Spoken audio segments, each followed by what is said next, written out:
Now she is a retired headmaster. She is here.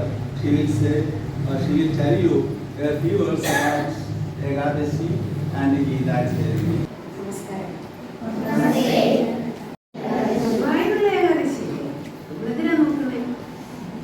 ഭഗവാൻ കൃഷ്ണന്റെ നാമധേയത്തിലുള്ള ഏകാദശിയാണ് വൃശ്ചികമാസത്തിലെ പ്രധാനപ്പെട്ട വ്രതമാണ്. കുറേ വ്രതങ്ങളായിരുന്നു സമയം ഇടക്കാലത്തൊക്കെ നോക്കിയിരിക്കുകയാണ്. ഓരോ വ്രതങ്ങൾ നമ്മൾ നോക്കാറുണ്ട്. തിങ്കളാഴ്ച ഒക്കെ, വെള്ളിയാഴ്ച ഒക്കെ തിങ്കൾ നമ്മുടെ കാര്യമാണ് നമുക്ക് പറയുമ്പോൾ അതിൽ ഏറ്റവും വലിയ വ്രതമാണ് ഗുരുവായൂർ ഏകാദശി. എന്താ ഗുരുവായൂർ ഏകാദശി പ്രത്യേകത? ഗുരുവായൂരപ്പൻ, അതായത് ഭഗവാൻ കൃഷ്ണൻ മഹാവിഷ്ണു പ്രതിഷ്ഠാദിനമാണ്. ഗുരുവായൂരപ്പൻ്റെ പ്രതിഷ്ഠ ദിനമാണ്. നമ്മുടെയൊക്കെ പിറന്നാൾ ആഘോഷിക്കുന്നില്ലേ?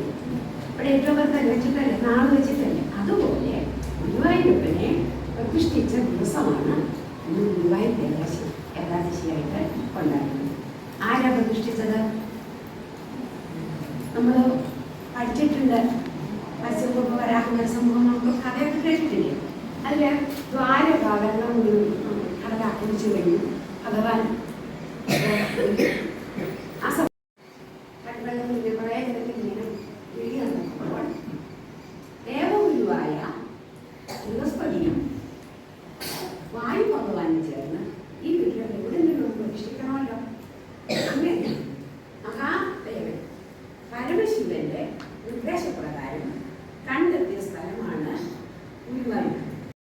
ബൃഹസ്പതിയും വായു ഭഗവാനും കൂടി ചേർന്ന് പ്രതിഷ്ഠിച്ച സ്ഥലമായതുകൊണ്ടാണ്, ഭഗവാനെ പ്രതിഷ്ഠിച്ച സ്ഥലമായതുകൊണ്ടാണ് ഗുരുവായൂർ എന്ന പേര് വന്നത്. അങ്ങനെ മഹാദേവൻ മമ്മിയൂരിലേക്ക് മാറ്റി.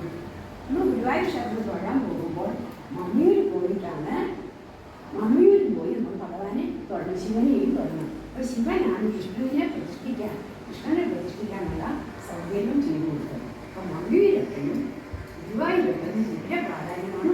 മുതിർന്നവരിൽ നിന്നും പുസ്തകങ്ങളിൽ നിന്നും നല്ല നല്ല പ്രഭാഷകന്മാരിൽ നിന്നും ഇന്ത്യയുടെ മഹത്വങ്ങൾ എത്ര വായിച്ചാലും നമുക്ക് ഇല്ല. നമ്മുടെ യുഗത്തിലേക്ക് അത് പറഞ്ഞു കർമ്മം ചെയ്യാനാണ് പറഞ്ഞത്. കർമ്മം ചെയ്യാനാണ് പറഞ്ഞത്. ആരെ? ഭഗവാൻ. നമ്മുടെ ഡ്യൂട്ടി ചെയ്യണം.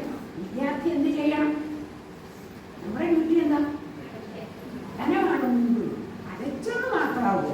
പഠനം കൊണ്ട് മാത്രമല്ലാവോ?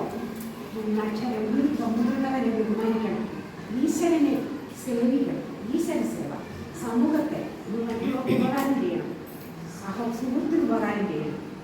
വീട്ടിലുള്ളവർക്ക് മാത്രമല്ല, അടുത്തുള്ളവർക്ക്, അടുത്ത സുഹൃത്തിന്, അടുത്ത വീട്ടുകാർക്ക്, സമൂഹത്തിന്, അധ്യാപകരെ, ഗുരുവിനെയും പിതാവിനെയും എല്ലാവരെയും ബഹുമാനിക്കും. സമൂഹത്തെ നമ്മൾ ആദരവോടെ നമ്മൾ കൈകൂട്ടുന്നില്ലേ? ഒരാളെ കാണുമ്പോൾ നമസ്തേ പറയുന്നില്ലേ? നല്ല അഞ്ജനം ഉപദേശിച്ച് യോഗോപദേശം നടത്തിയ ദിവസമാണ്.